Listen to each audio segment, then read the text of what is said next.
You're watching the Sports Central Podcast. Well, what a treat for us on the Sports Central Podcast. Danny Trejo joins us from Trejo's Cantina in Hollywood. And Danny, what a thrill. I have to say, this place is incredible. A new location in downtown. You were just telling me London now too? Yeah, London on Portobello Road. That's on the west side. We're putting another one in on the east side because they love Mexican food. You know what I mean? And if you go to London and order a hamburger well done, medium, it comes out well done. No, it's just they don't know when to okay, that's medium. So you got to take care of them in London with some good tacos. Yeah. You know, we had Ice Cube on this podcast a couple of weeks ago, and you guys were in Anaconda together, right? Yeah. Who's that? Ice Cube. Oh yeah. That's my guy, man. Cube reminds me of you in so many ways in that he's pure LA, but he's all Raiders and you're all Rams. What was it like working with Cube on Anaconda? We laugh. But let me tell you something. It's funny because I had a teacher in the fourth grade, Mrs. Finley. Yeah. And the only teacher I remember, but she was nuts about the Amazon River, okay? Now, I'm a poor kid in East LA, out of, you know what, I'm a kid about the Amazon River. And she was the Amazon this and the Amazon that, and here we go, and blah, blah, blah. And I used to, make fun and laugh. I said, hey, who's going to the Amazon? And she had a jar of piranha fish, but they were dead. And they were in a big pickle jar, right? Yeah. But they were, and I used to always feed them on the top of the. I feed your fish, and so, cut to the chase. 50 years later, I'm on the damn Amazon River, and it was like, lady, and everybody was asking questions. We were all on this boat, and I'm saying. They ask, what about those big giant mushrooms? Well, that's due to the rise and fall. I knew all the answers. All the recall. And Cube, I'll never forget, he says, damn, Dad, I thought you were a gangster. I said, I lied. I said, when I was in prison, I read a lot. You know what I mean? Hey, I swear to God, I felt Mrs. Finley grab my ear. Mrs. Finley was there on the Amazon God, with you. man. Oh. And she used to say, class, at night, the stars on the Amazon are overwhelming. And I was, hey, you ain't never been there, you know what I mean? I'm on a boat because I was filming, they needed natural twilight. So as everybody was coming off the set, I'm going on the set to film. Yeah. And I swear to God, it's like I'm looking at the stars, I'm sitting at the front of the boat, and nobody can travel with the actors. So I'm alone on this yacht. It's just the crew, right? And all of a sudden I look, I said, hey, Mrs. Finley, you were right.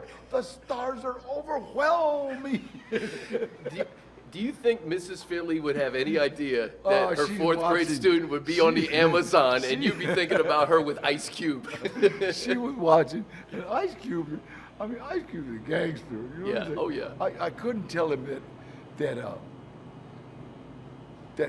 well, Mrs. Finley taught me, you know. So I said, when he said, I thought you were a gangster, I said, I did a lot of reading in prison. Well, Cube is straight Raider Nation, and we were just talking about when you kind of started your Rams fandom, you were breaking into the Coliseum trying to watch games, right? Well, 57, I think, and before they left, and we were just, tie in with some family because they didn't have that fence around the Coliseum because they got now, and we just walk in with a family, and it was like funny.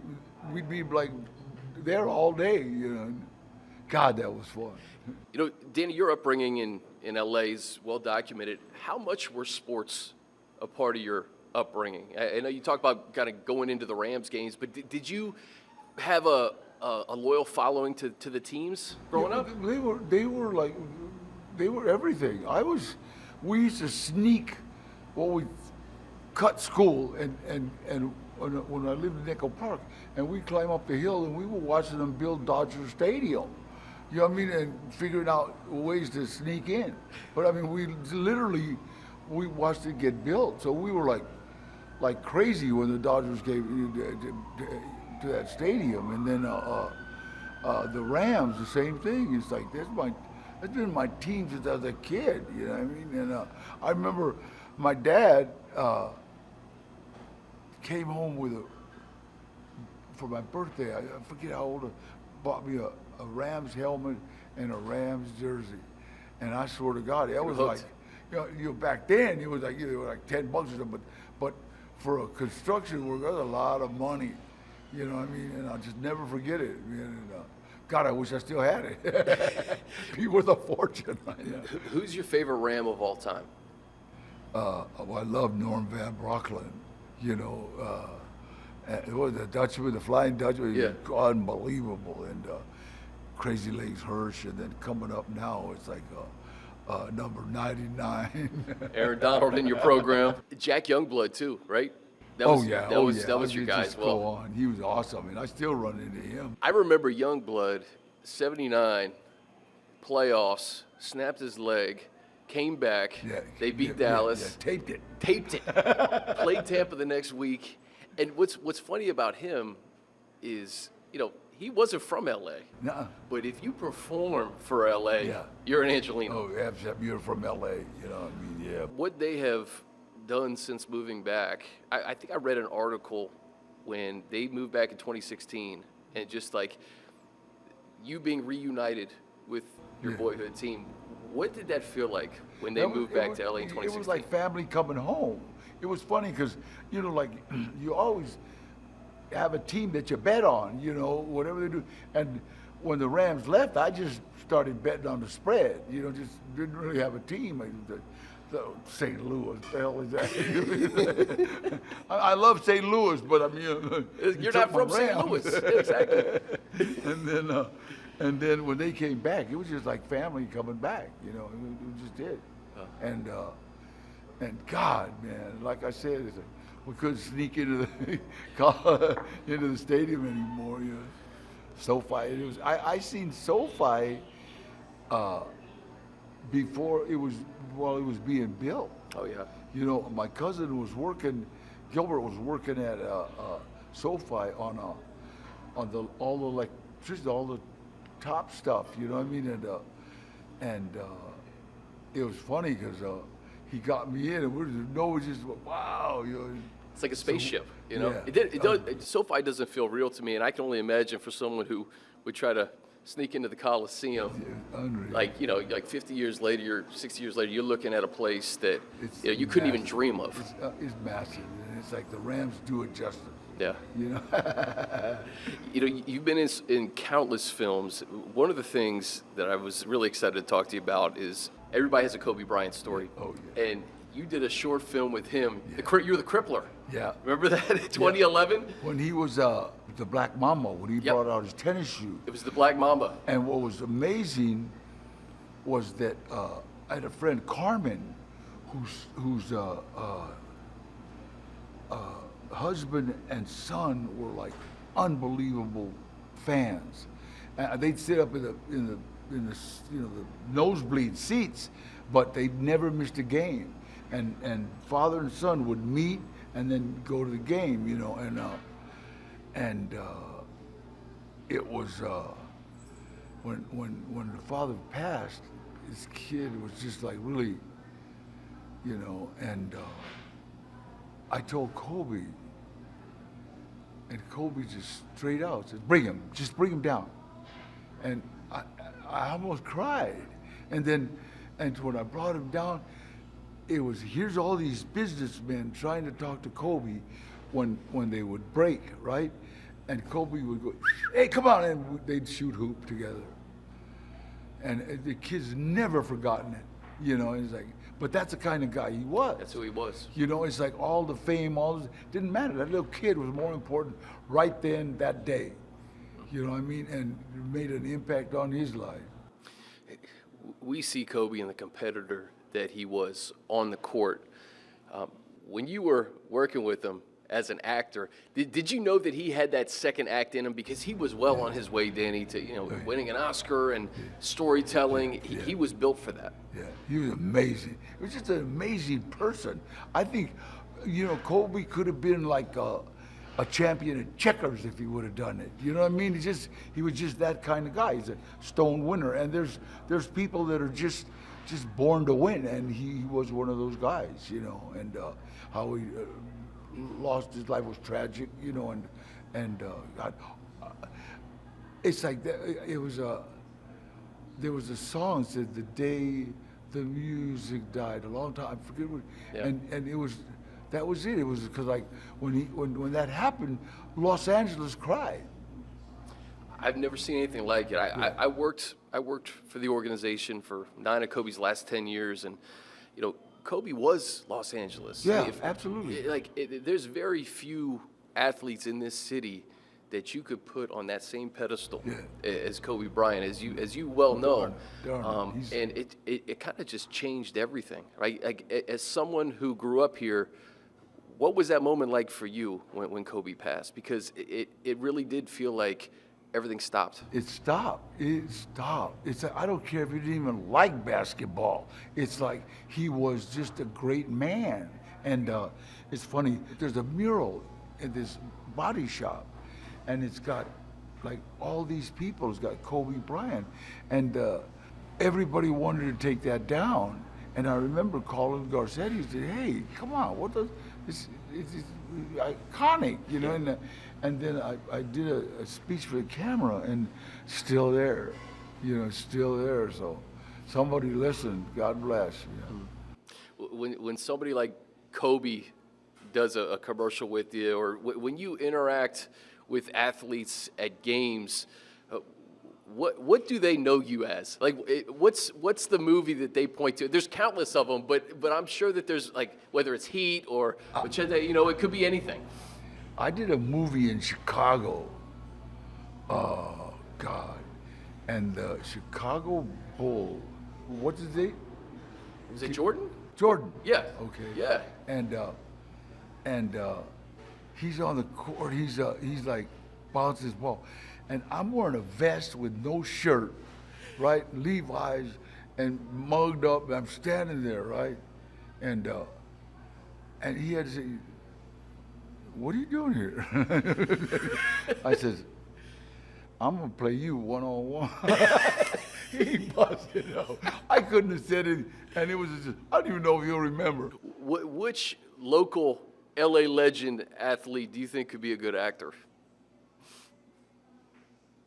You know what? All the ones that can act like they're not hurt. Exactly. Play through the pain, right? Right. You know what I mean? And because acting is just part of life. It's like I remember Dennis Hopper saying, acting is life. It's like if you're gonna drink a glass of water on a set, don't act like you're gonna drink a glass of water. Just do it. Drink the glass of water, and it was like I'll never forget that. You know what I mean? And that's what you do. And I mean, like all the first half of my life, really, I played a gangster, and now the second part of my life, I'm playing a gangster.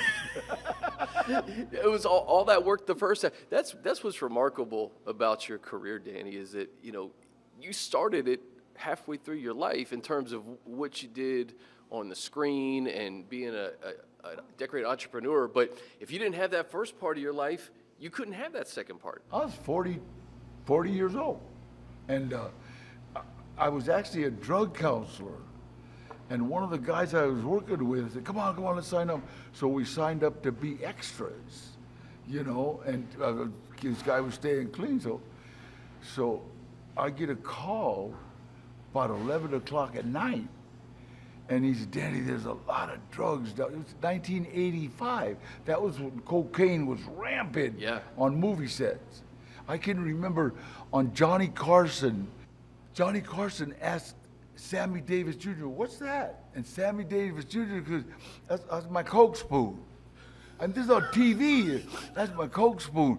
And they, you know what to say, but that's how rampant it was, and called me up. This kid called me up and said, hey, Danny, cocaine is crazy down here. Maybe come hang out with me, So he had 108 days clean. And I said, all right, I'll be down there. It was 11 o'clock at night. So I went down to Dogtown, which is by Olvera Street, and I walk onto the movie set of a movie called Runaway Train. John Voight in there. I didn't know. I walked in there, hey, what's up? And unbeknownst to me was the guy from the agency was going to send me there the next day. You know what I mean? And so I'm there early, and I remember this guy coming up and says, hey, you want to be in this movie? And I said, what do I got to do? He says, can you act like a convict? And it was San Quentin, Folsom, Vacaville, Susan. No, give it a shot. I mean, I didn't know what to say. I thought it was a joke. Yeah. All of a sudden, this is your life. Give it a shot. And it was like, this guy says, take off your shirt. I got a big tattoo on my chest, right? He goes, leave your shirt off. And he goes like this. I'm thinking, what kind of gang sign is that? We're from Squareville, And then this guy's staring at me, man. I'm wondering who he is, right? He's an older guy. And he comes over and says, you're Danny Trejo. And I go, yeah. He says, Danny, I saw you win the lightweight champion up at San Quentin. And I says, you're Eddie Bunker. I knew this guy, right? And we started talking. And he said, what are you doing here? I said, I'm hanging with this kid. He wants to stay clean. And he said, oh, yeah, we all heard you were some kind of counselor or something, staying clean. And so he says, well, you know what? We need somebody to train Eric Roberts how to box. And I said, what's it pay? Because they're going to give me $50 for acting like a convict. And it's funny because I told Eddie, they're going to give me $50 for acting like a convict. And we both laughed because we've been doing that for free forever. And he says, it pays $320 a day. And I says, how bad do you want me to beat this guy up? No, that's a hit. Come on. It's like, and I'll never forget what he said. Here's a grown man, ex-convict, bank robber going, no, it's pretensive. It's not real. Mr. Trejo, it's not real.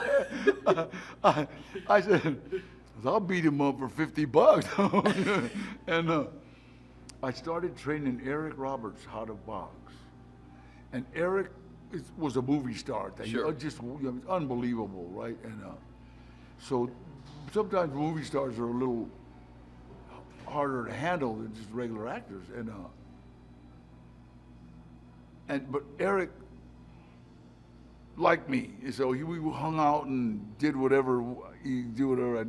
So when the director would want Eric, he would say, "You go get Eric."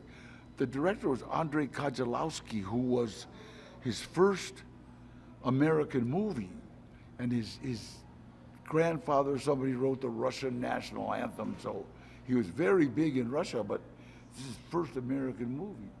And he's having problems, with getting actors to do what he wants. Yeah.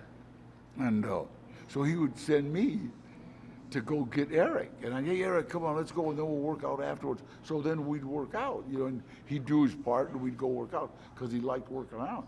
And it was funny, because the director comes up and says, you'll be in movie, because I was just a trainer, you'll be in movie, and you fight Eric in movie. And then he goes, and you'll be my friend. Okay, well, in prison, you be my friend is a red flag. You don't want that. I'm sorry. It's like, don't come up to somebody and say, you're my friend. And I was going to say something. Guy leans over, kisses me on both cheeks, and walks away. I'm staring there. And you're very confused. I said, Eddie, look, I'm going to train Eric for the 320. But if I'm going to be kissing that old man, I want more money. He goes, no, he's European. And I said, oh, they can. And I realized, when I got big time and went to Paris, they kissed. Oh my gosh. Well, that's what's so funny is that like you start to learn all these things, and then all of a sudden you're this huge star, and with that comes throwing out the first pitch at a Dodgers game, and being courtside. I remember seeing, I think it was right before your first pitch, which was fairly recently, but you said, I'm almost more nervous here than I am with Pacino and De Niro on Senate Heat. God, that was amazing. That movie, Heat, that movie moved my stock way up as far as being an actor, working with those guys. How was that such a pivot point for you acting? Like, what did that movie do for you? When I showed up, at first the director looked up, Michael Mann, the first AD, he says, don't ask for autographs. They don't like autographs. Robert De Niro. I said, hey, Robert, can I? Yeah, here. Al Pacino, I got them all. And it was funny. It was like working with those guys. It's easy. Do you understand? It's just easy. They make it easy, and the new guy, they'll help the new guy. The real actors. You know what I mean? The guys that are like, so worried about their hair and stuff, it's like they're a little standoffish. Sure. But the big guys, they're like, no, here. I remember Bob. Oh, sorry. You got to call Bob. You don't want to on a Bob basis. Hey, Bob. I love saying that. But I said, we're sitting outside the makeup trailer, and I says, he goes, what do you think about this, Danny? And I says, I don't know, Bob, what do you think? He said, well, I think in this scene you're already dead. You just got enough in you to beg me to kill you, I mean, just enough, and he looks at me, what do you think? And I said, for a split second, I went, not the way I see it, but it's like, I said, yeah, it's just the way and I did it the way he said. Yeah. And it's an iconic scene. Iconic. It came out crazy, you know what I mean? And it's funny because Michael Mann came on. You should win an Academy Award. That was awesome. It's incredible. Yeah. And Michael Mann is so good. He's so good. But you know what? He shoots. I usually try to get things in 3. You know what I mean? And I'm known for that, right? And I'm doing like 7 with this guy, right? And I finally said, hey, what am I doing wrong? He said, it's not all about you. Just stay right to my face, you know what I mean? Look, I didn't like the damn yellow Volkswagen going through that. It was like, and he said, and besides that, De Niro does about 11, okay? And I said, okay, sir. He's trying to check your ego, right? You know what I mean? That's so funny. Because De Niro will ask for, let's do one, let's do another one. And he shoots him, and that's why he's so great. One of the iconic moments for me, someone who loves Breaking Bad, right? God. Tortuga, man. Like I saw the picture in the bathroom here. Like I don't think a lot of people knew how big that show was going to become.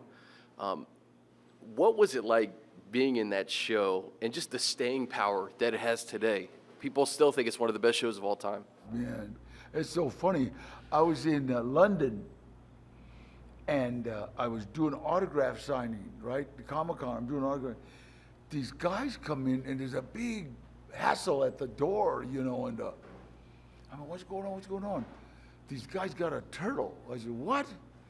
They got a turtle, because I was Tortuga, they come in, I'm thinking a turtle. They brought in one of the Galapagos things, it's about this big. And there's 3 guys carrying it in. And then, would you sign this? Well, give me $500.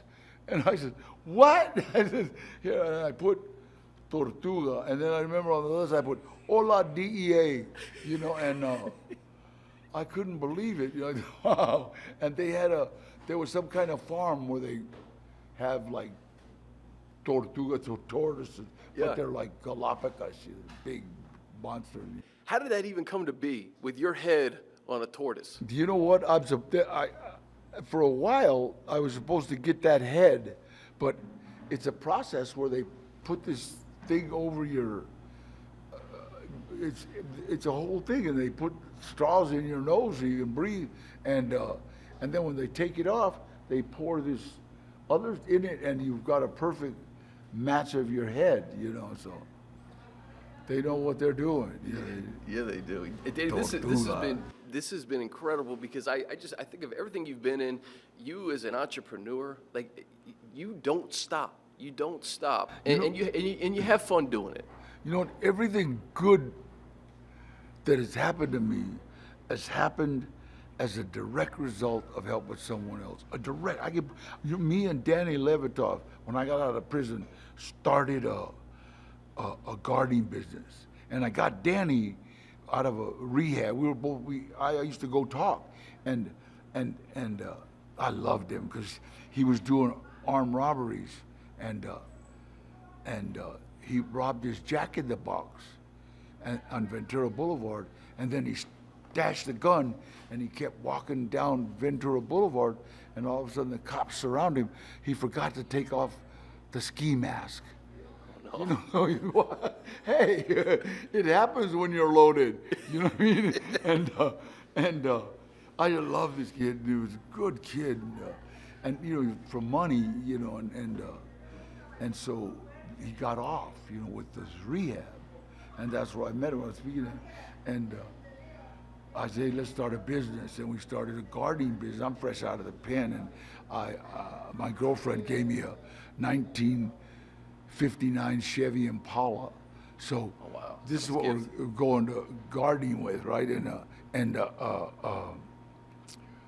I'd send Danny to the door, good looking kid. Hi, can we mow your lawn? Sure, thank you. And this, okay, do you have a lawnmower? we had nothing. Yeah. We had nothing but a 50. And so we would do, if we got a lawnmower and an edger, we would go to other houses in the neighborhood and cut their lawn, then come and cut this lawn, right? And so we were doing pretty good. And there used to be this lady that had a beautiful yard in my neighborhood, my mom's neighborhood. In fact, everybody hated her because she had dichondra lawn. Dichondra, pigeons walk on it, it dies. It's like stupid, dumb people. And this beautiful little fountain. And when I went to prison, when I got out, her house was a jungle. I mean, it was a big jungle, right? And I said, Mom, what happened to the lady? She says, oh, mijo, her son got killed in Vietnam, and her other son got killed in the gang war with San Fernando, and her husband committed suicide, and she turned into the bruja, the witch lady, right? And she turns all the cats into kids, I mean, turned all the kids into cats, And so we started just fixing her yard, just nothing, not dichondra, but just grass and ryegrass, and we got it looking pretty good, And then she would always give us lemonade, but she would just push the glasses out like this, and then put the pitcher out. She wouldn't come outside because witches burn up during the day, And it was funny because she would. I had a fantasy when I was in the pen about going to Vegas, because ice sounds different in a glass, especially like clink, clink, clink. Well, in a tin cup, it's clunk, clunk, clunk. It's a little bit different. A tumbler doesn't even bang, bang.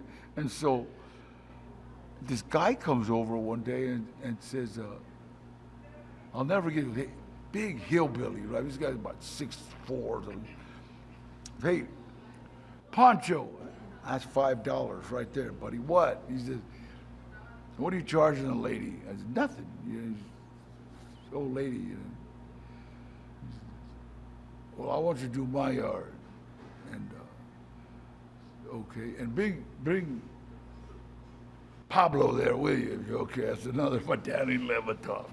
And so we go over to this guy's yard. Understand, we don't even have a lawnmower. And he goes, I want you to do this, and you're gonna do it for free. And then he goes to his garage, opens his garage. He's got every garden tool known to mankind. This guy had a beautiful yard. And he says, you know, I love working on my yard. I'm gonna watch you when you do it. And but I had a heart attack, and my wife won't let me work in the yard no more. Wow. And I'll give you this equipment if you mow my lawn. I said, Mister, I'll come over and rub your back. What time you take a bath? You know? We got so much equipment. We went and bought a van to put it in, you know, and we started like just doing really well. And then my dad started working in the marina. This is like 1968. No, I'm sorry, 1970. So the marina was just getting really built. Sure. So we'd go to all the new places and low bid everybody. And so we're working like in the marina. Only problem is we're paying, okay, 1, 2, 3, 4, 5, 6, 7, 8, 9, 10, 11, 12, 13, 14, 50, you got 1,500, you know, books, what do you Well, you know what I love about this? It's a perfect way to end it. You mentioned Kobe Bryant and that little boy and wanting to make sure that he felt something. He felt appreciated.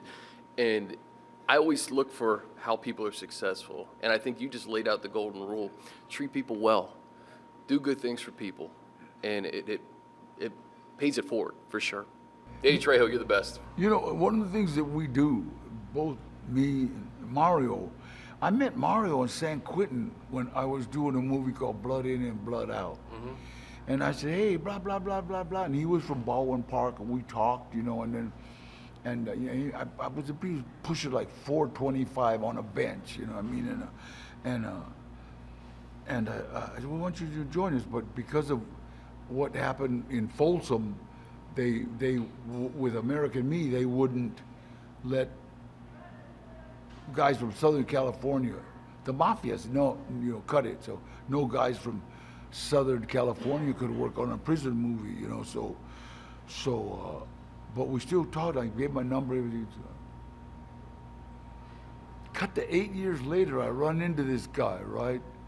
And he said, I took your advice. So yeah, I'm in rehab, blah, blah, blah. So he became a drug counselor and he's doing really well. And then he needed a kidney failure. So he goes to the hospital. I used to call him up and say, hey, listen, if you die, if you go downstairs, don't tell that guy you know me, you know what I mean? But if you go upstairs, put in a good word. And he would have it on a speaker and the nurses would all crack up, you know, but so he lives, so he come out of there and basically, you know, something like that, you're destitute, you're done. Yeah. And I said, well, you know what, why don't you move in with me, just hang out, and be my assistant, answer the phone, and so he does now. Cut to 20-some years later, you know, we're still working together. It's incredible. You know, and he's the guy that picks up parolees. He's the guy that runs and takes them to meetings, you know. So, you know, God knows what he's doing, but he won't tell us, you know. And everything good, I told you that I got into the movie business helping somebody. I did a film. It's funny. This director had a movie he wanted to do, but he needed a name. So they approached me. It's like very little money, you know. And my agent, Gloria, said, you know what, you should do this. This might be a good movie. So I did this movie called Badass, right? Turns into a trilogy. You know what I mean? But on the movie, this producer, Ash Shaw, he noticed that I eat good food. You know, like on a low budget movie, I'll always bring a salad with chicken or, you know, make my own stuff. And he says, Danny, I see you eat good food. Yeah, well, hell, I'm 70. I better eat good. You know what I mean? Yeah, right. And we do badasses, badass on the bayou. You know what I mean? And badass on the bayou, he brings a business plan. Now, I get it. I open it, I look, no killing, no murders, no stabbing. I gave it to Gloria, you know, my agent. Not for me. It ain't for me. And she says, this is a no-brainer. Because everybody that comes to me with a deal, it's only going to cost me 150 grand up front, or it's only going to cost me 20 grand up front. And they weren't asking for no money. They said, we want your picture and show up once a month or show up whenever, but can we use your name and will you do some? Yeah. So Gloria says, a no-brainer. So here we are, 5 restaurants, 1 in London, we're putting another one in. You know, Detroit wants us. Everywhere we go, somebody wants a restaurant, you know, so. And cool. one just opened downtown, and your store's opening right now. It's Taco Tuesday. Yeah. It's happy hour. Yeah, right on. And I did a favor for a director and ended up in the restaurant business. We did a favor for a mom in a battered women's shelter whose daughter wanted to be a singer. So I started this little record label, Trail's Music, and we're having a show August 30th at the Regents in LA, you know, and it's a hit. So all you gotta do is make sure you do something good for somebody every day. And it's like, hey, you get paid. Not right away, though. Do you understand? Like, I helped Mario, right? 10 years ago, my son almost died from drugs. I've used this. Because anyway, it's like, I mean, I love my boy. Gilbert's an unbelievable kid. And he, I was doing a movie in London and I called Mario, my kids, blah, blah, blah, blah, blah. Because Mishko called me. And Mishko was a kid that grew up with us, you know. He didn't have a dad, so he's always with my house, you know. Yeah. And he called me and said, hey, Gilbert's dying, man. You got to get it hold of me. I'm in London, so I'm telling you what, you guys, I'm out of here, you know. And they go, oh, wait. And Mario called me and said, just wait, don't leave. Just wait, I'll find him. Mario's from Baldwin Park. How the f*** is he gonna find somebody from Hollywood? Yeah. About 6 hours later, I get a call. I got him, yeah. Oh, no, he's here, yeah, okay. Just finish your work and then come home. And it's like, when I got home, we took my son to rehab, and this little girl named Renee that I knew, I called her, she was running it, and she said, bring him. I said, do you have a bed? I don't care. We'll put him in with one of the girls. Come up, just bring him. Yeah. And we took him up there, and I remember it was a place called Rim of the World, where we're going up Lake Arrowhead, and we passed the clouds. And I remember my son saying, well, all avenues of escape are out. My son's got 10 years clean. He's in the Directors Guild right now. He's a director. Me and him made a movie called From a Son that is probably the best work I've ever done. You know, and I'm so proud of him, so proud of it. And like I said, everything good that's happened to me, God paid me back for helping Mario almost 20 years later. You know, but that's the way it works. It's the way it works. And I could listen to these stories for hours. The biggest piece I will take from this, and I think our listeners will too, is paying it forward, being a good person, and whatever you do. And if you do that, it's all going to work out, Danny Trejo. God bless you. You are the best. And just remember, I would rather shoot for the moon and miss than aim for the gutter and make it. Beautiful. Thank you.